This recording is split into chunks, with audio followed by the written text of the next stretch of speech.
So we've been covering in the last couple of weeks here the fact that a lot of viewers of even more establishment aligned left shows like The Majority Report and TYT, a lot of their fans and viewers have been writing into them or calling into them saying, hey, this force the vote tactic seemed to work pretty well on the Republican side. Were we right to resist it 2 years ago when we had the chance? And should we adjust that strategy moving forward? And we've covered, obviously, the Young Turks' sort of defiant response to that, Sam Cedars' defiant response to that. But now we have the most spectacular exhibit of them all. We actually had one of AOC's supporters write into her Instagram live chat asking her about force the vote and about, strategy for her caucus moving forward.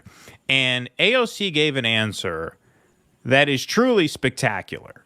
It's pretty long.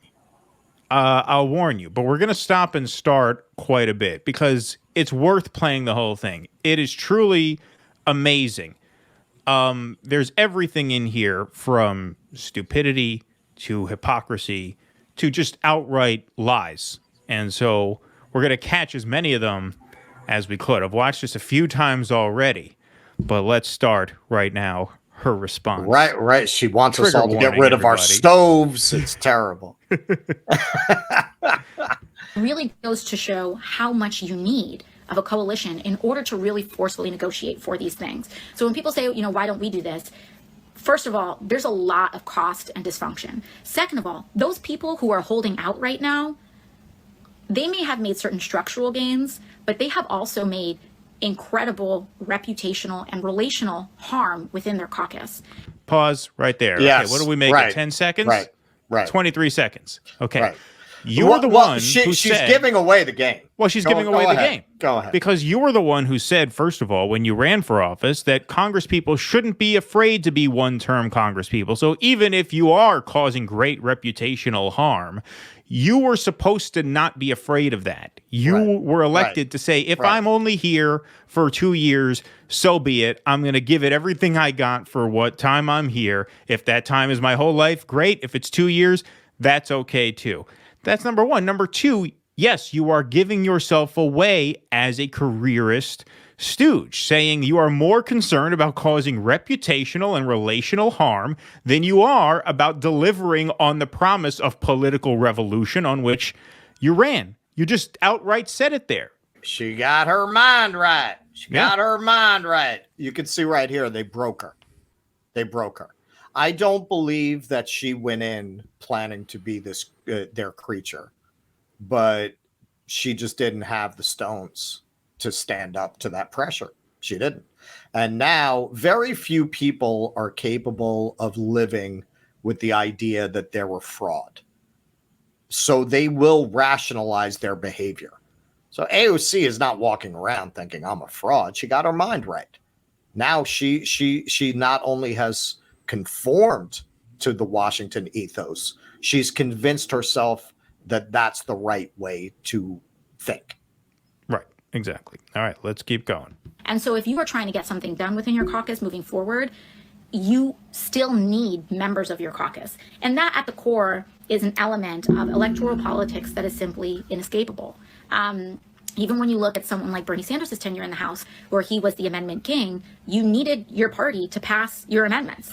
And so, you have this faction that is in a lot of trouble moving forward, including despite having made certain structural gains. So, okay, no, they're not. What trouble are they in? They're not in any trouble at all, which we will demonstrate in a moment because there's a better time to make that point. They might not be getting as much accomplished as you jackoffs are accomplishing. Right. Well, is that what you're saying? They're not in any trouble at all. A lot of people, this was like very bloody. Like, think of it like a really bloody bar fight. Like, no one comes out with all their teeth, without any broken noses, with everyone has had some blood drawn, and we haven't even been sworn in yet. Excuse me, they had an argument on the House floor. They had here she is once again conflating argument with violence, right? This is where, she accused Jimmy Dore of violence for tweeting angrily at her. Well, There was no bar fight on the House floor. One guy got a little heated. They had to pull him back. All the libs made a huge deal. Oh, could you see how could you believe this? They were arguing. They got in each other's face a little bit. That used to happen all the time. In England, it still does happen all the time. Right. Fist fights. But you see straight up fist fights. You see videos of it in Parliament. They're screaming at each other, spitting in each other's faces. Right? There's not violence. There's no blood drawn. Well, so where is she coming from? Anybody who's been really close to Congress, who's willing to be honest about it, has made the observation that it's like high school. To her, this is really problematic what they did, because it created a lot of ripples in the halls of the high school. Did you hear what he said to him? Right. She's in that world where this is significant. She's completely lost touch with the voters like the rest of them. And she thinks what they think is important is actually important. Yep. As opposed to the Democratic caucus. Now, the strength here, when you are in a minority, the play here is to be united as much as possible. Because if you don't have people who break, then you can pick off the other side with just a matter of a handful of people. So as long as Democrats don't... Okay. Everybody understands what she just said there? If you are united, then you can pick off votes from the other side with just a handful of people. What she means is that because there are 212 Democrats in the House now, if they remain united, they can pass bills through the House with only 6 Republicans switching over. That's what she's saying. Now, first of all, Which happens all the time. That is not applicable to a Speaker of the House vote, because there's no way you're getting 6 Republicans to vote for Hakeem Jeffries for the Speaker of the House.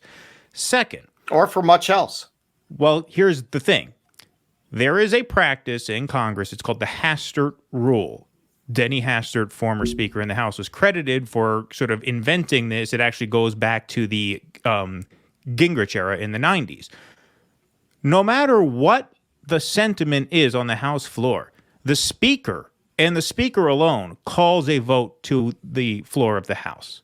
Okay? And what the Hastert rule says, and this is the rule that most speakers since the 90s have sort of played by, even though it's not it's not a formal rule, but it makes good political sense for people to follow it, and so they do. What they say is that, okay, if we are the majority party, if I am the Republican Speaker, I will not bring a bill to the floor of the House for a vote unless it has majority support within my party. So the Hastert rule is a bill has to have majority support within the majority party. They do this exactly for the purpose of preventing the thing that she is saying here, which is, okay, if it's a closely divided House, only 212 Democrats, a Republican Speaker doesn't want 6 defectors within the GOP to join the Democrats and pass a bill through the House that he and most of his party don't want. So even if there is support that she's talking about, even if the 212 Democrats get some Adam Kinzinger, Liz Cheney types, right? They're not going to be there anymore. But, right, if they find 6 GOPers to pass a bill, McCarthy still has the power to say, well, most Republicans don't want that, and I'm the Speaker of the House, and so I'm not bringing it to a vote anyway. So what she's saying there is almost certainly bullshit in almost every case. Now, a thing like a debt ceiling, they might make an exception to that if Kevin McCarthy has his head on straight, right?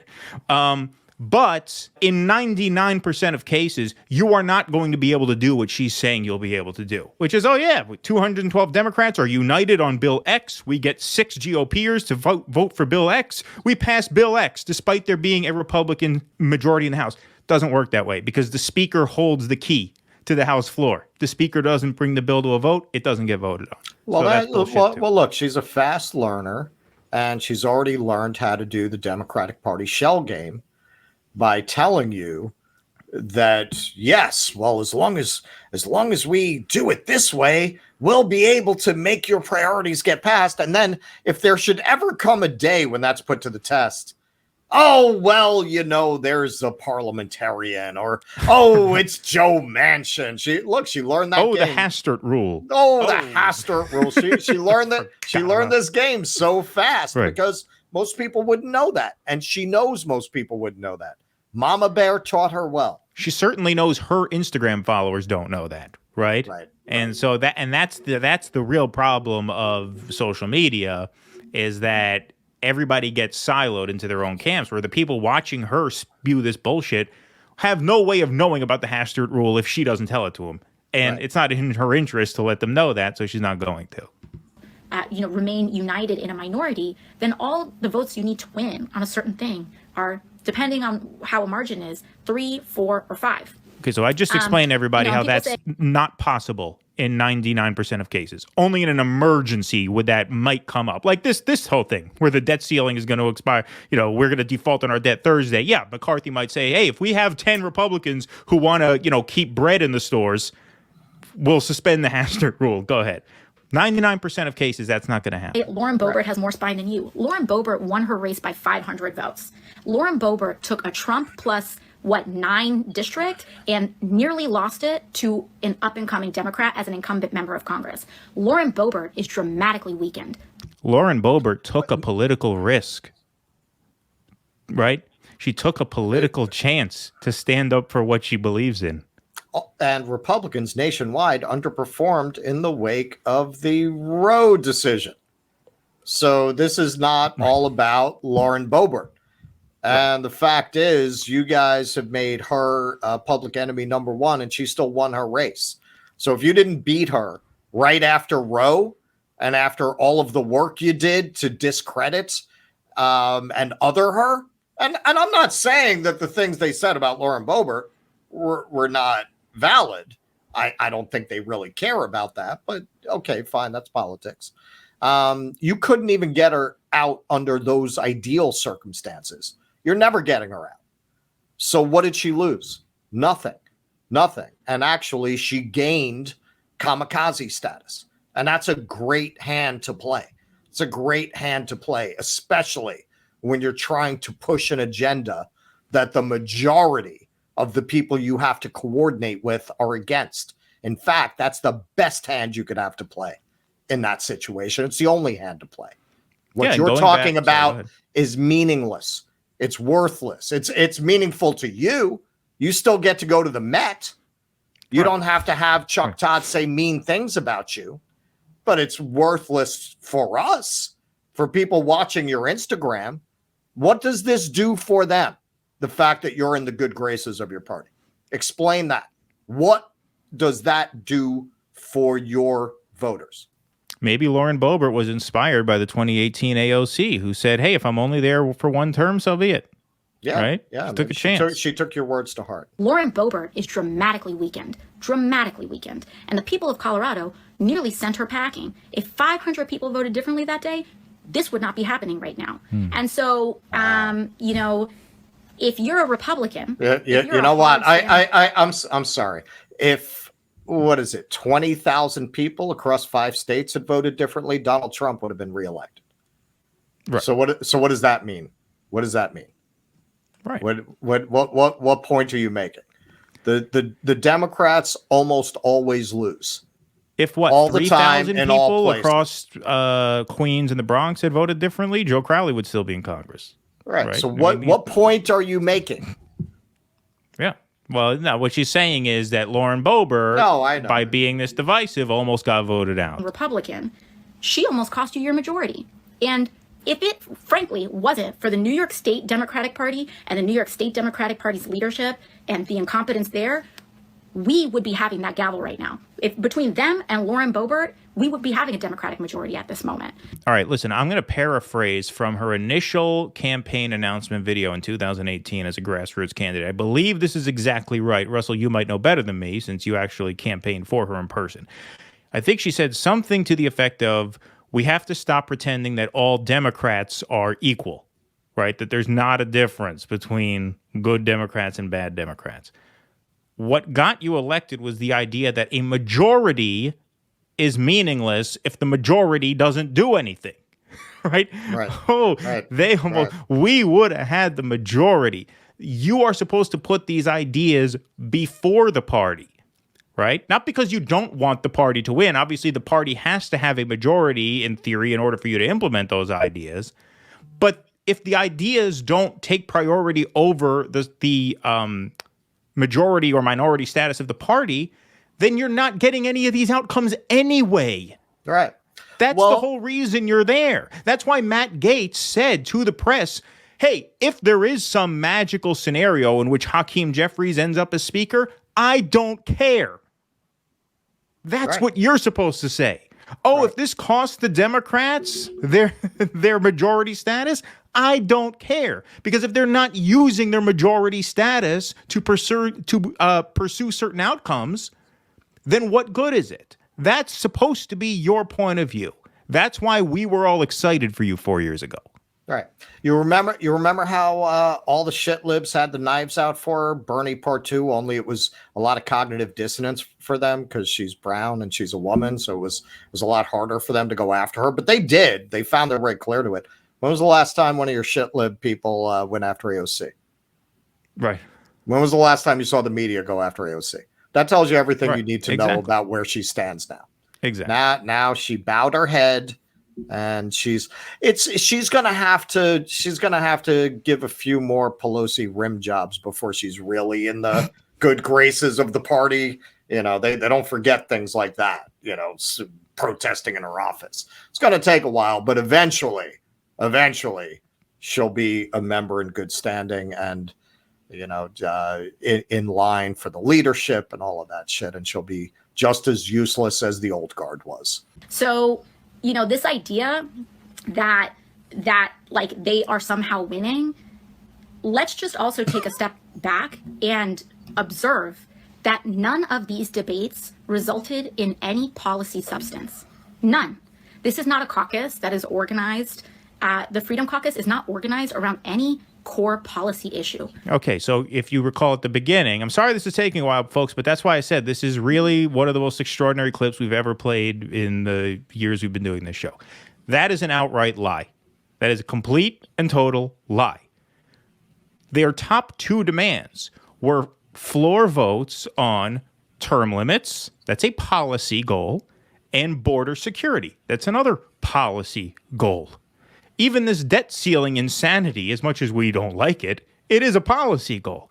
You can't just say to your thousands of followers that there was no policy substance undergirding any of that fight. Of course there was. Right. That is just an outright lie. Well, especially no other way to say that. She earlier in the video said that they had to concede they got certain structural changes. So wasn't that part of their ideological agenda? And also, even if you don't agree with their agenda, it doesn't mean that they don't have one. Right. We in our headlines, we're covering the debt ceiling. They are coming out of that wing of the party that is absolutely obsessed with bringing down the national debt and with cutting government services to do it. And there is an excellent chance that they will hold the entire country hostage before voting to raise the debt ceiling. That's an agenda. That's an ideology. Right. You don't have to like it. Not liking it doesn't mean they don't have one. Right. Exactly. All right. Tusker with the $2. You know how they won? AOC made this video. Yes, good point. And thank you again, Tusker, for the donation. All right, let's keep going. We're almost halfway through. Progressives, we organize around Medicare for All. We organize around the Green New Deal. Like those concessions that even if it's not all the whole farm all at once, but the building blocks to get us there, that's what we fight for and fight towards. Nobody knows about her time in a Parisian mime school. That was a good pause. Look at that. That was screenshot. No, that was I used to see her out on Union Square doing the box with the white face and everything. Exactly. She's she's still got that expressive mime quality. See, the concessions we've extracted are building blocks towards these long-term goals that are never going to be met within the next 20 years if they are met in our lifetimes at all. But we're working behind the scenes to build blocks towards them. That's why what we're doing is actually more substantive than what Lauren Boebert and Matt Gaetz just pulled off. Even though they actually won major victories for their caucus in a very short period of time, that's worse. than building blocks towards Right, we're all agreeing New Deal. What you really want to do is build blocks. You really want this. You want this. Don't right? worry. We're working towards that championship season. I've been lobbying, you know, at the rallies. They all have the fist in the air. I tell them it's not about the fist in the air. The new thing should be this. Everybody should stand in the. Everybody should stand. We're building out the in blocks. Times Square with building blocks. Yeah, exactly. These folks, they're negotiating around committee assignments for themselves. Again, nonsense. Which you don't Not all of them have. are bad, Which you don't have. But You don't have not any all of them are good. chairmanships. Right. You know, what are they? They're on the which committee are they on? The finance committee, but they don't have chairmanships on the finance committee. Well, this is just more nonsense. It's just more absolute nonsense, saying that they only wanted some, you know, committee appointments for themselves, which they got. But as we just mentioned, they wanted much more than that, and they got much more than that. Let's remind our new folks. Still have it. I still have it. This is from when I was out there volunteering for this waitress who was running in Astoria, who seemed like a good candidate to back. Yep, that was from 2018. Russell has that. So he's saved his receipts on it. And they're really organized around grievance. And so, you know, grievance. I think right. So when it's something you disagree with, it's grievance, right? I mean, they would probably call look, obviously I don't view it this way, but there were a lot of conservatives who would view our attitudes towards privatized healthcare as a grievance, right? We feel aggrieved by the fact that people are denied medicine because they can't afford to pay for it, right? Now, I don't see that as a grievance, but that is subjective. Someone who doesn't have my politics would see that as a grievance. Right. So it's very easy to brand any opposing goal as a grievance because most political opinions are born of some unhappiness with the status quo, right? Now, if you want to be cynical about that and try to put that down, you call it a grievance, right? If you believe in it, it's not a grievance, it's a cause, it's righteous, right? But that's completely subjective. So a Democrat calling a Republican policy goal a grievance means nothing. Of course. Yeah. Well, especially this Democratic Party that doesn't really stand for anything. Right. Exactly. Colin, thank you, Colin. I appreciate it, but I wonder what concessions the squad got from Jeffries for their vote. Right, exactly. They didn't even ask for anything. He didn't ask for anything. This is a guy who literally had a pack to fight more progressives getting into the House, and you don't refuse to vote for him? Right. And you're sitting here telling people that you're playing some kind of brilliant strategic long game? Well, to Colin's point, actually, and Russell, to yours, yes, Jeffries has a PAC, Team Blue PAC, which is designed to keep insurgent left-wing Democrat challengers out of Congress. One of the concessions that Gates and Boebert got was that a McCarthy PAC, a McCarthy pro-incumbent PAC, could not interfere in primaries in safe red districts. In other words, if it's a district that Republicans are going to win anyway, and one of the, Republican, sort of populist right insurgents wants to primary out an establishment GOPer, McCarthy's PAC cannot interfere in that primary. That seems like the kind of concession that you might have wanted to get in exchange for your vote. Right, exactly. If you want to build the squad, which we're going to get to in just a moment here. While you're here, everybody, we got a big crowd in here. If this is your first time here, hit that like button, hit that subscribe button, please. Like and subscribe. Oops, sorry. Sometimes people conflate the necessary work of outside organizing with the internal work of legislating. And the fact of the matter is you cannot do one without the other. I mean, I do think there's a decent amount of organizing you can do outside of legislative goals. There's plenty. You can organize a tenants union. You can unionize your workplace. You can do all sorts of stuff. But the idea that you can push and emphasize legislative goals without an outside, that part I think is untenable. Okay, well, maybe you should just quit and go and do that. Go form a tenants union because you suck at this. You clearly suck at this. You're in there making a name for yourself, doing fuck all, and then telling us to build a fucking tenants. Just quit and go be an activist. You've talked to newspapers, you've given them a sob story about how hard it is in Washington and stuff like that. Why don't you just quit and go do that? right? Notice she doesn't even talk like that anymore, right? For the first year in office, she talked like she was tormented and really torn. Maybe I should just quit and go be an activist. But now it seems like, no, she knows her place, right? She seems much more comfortable. Because if you go and organize a tenants union, that's very fulfilling work, but you don't get Instagram live sessions with, 50,000, followers watching you, right? It's a much less glamorous life. Those kinds of organizers don't get to go to the Met Gala, Well, yeah, no. I mean, clearly she finally accepted the invitation to put on the black robes, go down into the sub-basement, drink from the chalice, and become one of them. Right, exactly. This is a great point Tusker made. Then quit demoralizing the outside game. Right, exactly. Like, this does not help build an outside game, right? You going on here talking about, how we have to be united as a party behind the corporate wing because we might be able to peel off 4 or 5, just spewing this just out and out nonsense. This demoralizes the outside game. That's a very good point. At least as a progressive, actually just in general, because the right wing of the Democratic Party also organizes on the outside for their internal goals, but they do it with money. And as progressives, we have to do it with people.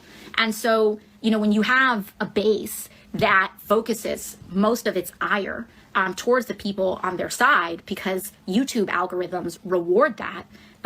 Was that directed at me? Oh, you're talking to us? What people on our side are you talking about? Are you referring to yourself? Because you've done absolutely nothing for our side. Nothing.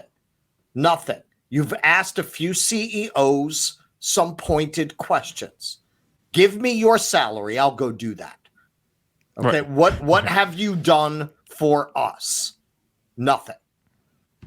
The capitalists who run those algorithms. And so I'm not saying that all these folks you hear that, in these media outlets who stir these things up are bad. Far from it. There tools are of the capitalist incredible algorithm. People, doing very thoughtful work. But there are also a lot of people who make and determine what they're going to make their videos on based on YouTube views and based on algorithms. And those algorithms that's always reward left infighting. That's what's going to get you your clicks, right? And so you have to be really thoughtful about some of that and how you navigate in that, because at the end of the day, we still have very small numbers in Congress, and our central goal, at least ours, is in growing. This is one of my favorite lines, which is why we're really excited this Congress to add to our existing squad. Like in 2014, we came in, it was just 4 of us. Then in 2018, we added folks like Jamal Bowman. Her years are off there, obviously. She means 2018, there were 4, and then 2020. All right, but we won't. All right, no, we're not going to. We're honest brokers. Right, fair enough. 2014, we came in, it was just 4 of us. Then in 2018, we added folks like Jamal Bowman. We added, progressives. But this is still my favorite. Progressives. We had Cori Bush, of course. And now this Congress, we have now added Greg Casar, Maxwell Frost, Delia Ramirez, like many other progressives into Congress. And now, where we started with 4, we're getting a little closer to that double-digit representation. And that's... a little closer to double-digit representation. There's 435 seats in the House. You're talking about 6 years later, we're a little bit closer to double-digit representation. If the squad grows to 10 is 2.5% of the House. That's when we're gonna start wagging the dog. So just wait until we have 10 of us in there. Ooh. All of a sudden, we're going to be willing to take the heat we're not willing to take now, taking stands against these goons that run the party. I don't even know if that's what she means. I think she means like we're building towards a majority ourselves. We're going to be the majority. Right. We're almost at 10. But at that rate, when would that be? When things start to get really interesting, should we win back the House in 24? But... this is a team sport. And I think that's when things get to be really interesting if we win back the House, because then we'll have 10. You had plenty. You had more than you needed last time. That's all that matters. We'll be close to double digits. No. She means it's going to get interesting because they're going to be able to fill out their softball team. Yeah, right, exactly. Yeah. Exactly. When things start to get really interesting, should we win back the House in 24? But... this is a team sport. And I think a lot of times people think elections are just about set it and forget it. I'm just going to pull my lever for someone and let them do the work. And if you're that kind of person, I'm not sitting here to knock that. But if you are a left or if you are a progressive organizer, what we need the most support in is support during game time, during legislating. And I can't tell you how common it is. Right. That's what you got during the forced to vote thing. Like, during forced to vote, a lot of the grassroots... our fault. It's our fault. They can't fail us. Right. We can only fail them. Right. We didn't give them enough support. It's on you, man. Oh, God, that must be. I thought it was that I ate a bad piece of chicken, but that's guilt. I actually feel guilty in my chest as she's talking. I'm realizing I failed AOC. I didn't do enough for her. Right. I mean, look, forced to vote was not designed to attack the squad. Forced to vote was designed to support the squad. In other words, we came to the squad with a pitch. Hey, you withhold your vote from Nancy Pelosi for Speaker of the House. If you do that, we will have your back, which means when the media comes after you, when party leadership comes after you, this all played out exactly on the other side just a week back, right? When they come after you, we will have your back. We will say, no, they're doing our bidding, and we will defend you. We will use our YouTube channels with our algorithms that you hate so much to support you, to have your back. She only hates it when we're doing it. Right. Well, because what? TYT? Look at their headlines. Did you see what this person said? Did you see what they said? Majority Report TYT, the people in that space do that oppositional headline more than anybody. Except maybe the Vanguard. The Vanguard, pretty much, that's their channel. Right. But people who are really in that space, that's all they do. So she doesn't have an issue with that. She has, and I promise you, we've talked to union people more than you have. Okay, so and those are I don't know if you've noticed the view counts on those, but that is not the way to fame and fortune, my dear. Right. Exactly. So the people that you like certainly build their channels around that. They just do it on your behalf. Well, sure, but like the point that I just want to drive home, and then we will let this end here, is that forced to vote was designed as a way to unite some of the populist left factions with the squad. Jimmy Dore even said that himself. He says, I know I've given you guys a hard time. I will let bygones be bygones if you go to bat for us here, and then I will support you here, right? And you will get incoming like politics from the mainstream media, from leadership, just like these Republican holdouts got. But if you notice, Gates and Boebert and Chip Roy, they all had a lot of defenders online. Twitter had their back. It wasn't maybe a majority of the party had their back, but a very sort of devoted, tuned in, hardcore contingent of the Republican base had their back through it all. And that's part of the reason why they survived it, why they did not come out bloodied. They did not come out bloodied. The coalition did not come out fractured. That was one of the points that she made at the beginning. They did great reputational damage. They're weakened. No, they're not. No, they're not. And I'm going to prove that they're not in just a moment. They're stronger than they've ever been. Exactly. But we're going to prove that in just a moment, because the way she ends this is truly spectacular.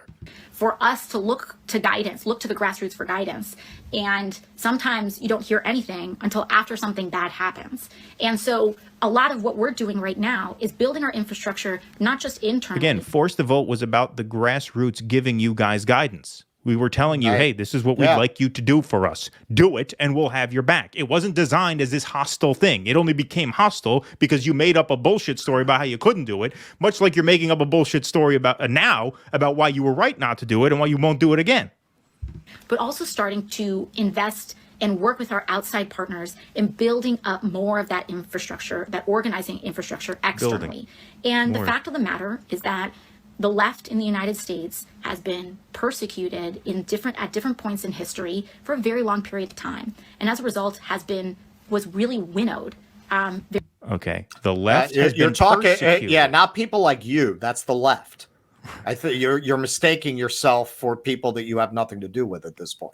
Well, I just want to set this up because this is truly a fantastic way to end this video. The left has been persecuted throughout history. Now let's hear what she says here. Very much. And for people who may ask how or what or why, There are so many ways you can look at it. If you look at federal government activity from the civil rights movement or from other types of activist movements throughout American history, they have been surveilled, jailed, et cetera, for a very long period of time. And so, I just think that we are at a point of increasing and ascending organizing awareness in the United States. But we have more to go. And the more we talk with each other, the more we organize, the more that we can do.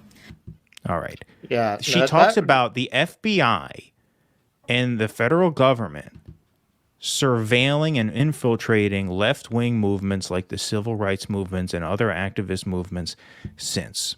All right. She's been tweeting out those Twitter files, right? She's been all over that. It's not even that. It's not even that. This goes to refuting her first point, which is that the Republican Party just voted as a bloc unanimously to form a new church committee to investigate the weaponization of the federal government. Every single Republican voted for it, which proves that no, the Freedom Caucus hand has not been weakened. The party was completely in lockstep behind forming a select subcommittee on the weaponization of the federal government. That is what it is called formally. Every single Democrat, including AOC, who just lamented the abuse of the federal government against the left, voted against forming that. Yeah. So it is just outrageous to end that monologue citing the abuse of the federal government against the left when she and everyone in her party just voted against a committee to investigate the weaponization of the federal government. And every Republican, despite her claim at the beginning that the Freedom Caucus hand was so weakened and that they're fractured, they voted in lockstep for it. Stunningly disingenuous. I have said it before. I will say it again. The weirdest development to come out of the Trump years, and I know that is a very competitive category, was the en masse move of liberals and a certain number of people who would be considered on the left into defending the intelligence agencies and supporting the intelligence agencies and treating them as righteous defenders of democracy, in spite of the history that she's talking about here. I mean, that is something that left liberals, we all had in common, deep suspicion of the CIA and the FBI. And the idea that it would be the Republicans who would create the new church committee, nobody could have predicted it. The best futurist in the world never could have seen this coming. No, of course. Of course. She ends that monologue by saying we have to keep building our grassroots movements because the left has been sabotaged by the federal government. But there was just a vote on whether or not to form a committee looking into that kind of sabotage. And every Democrat, including myself, who's making this video, voted no. I mean, it's just, it doesn't get any sleazier than that. She knows she just voted no. She didn't forget that just happened. Right. She knows that just happened. Well, no, because this is the good FBI. This is the good CIA. This is the FBI and the CIA that sabotaged Donald Trump. There are FBI and CIA. Exactly. That's ultimately what all of this comes down to. Please clap.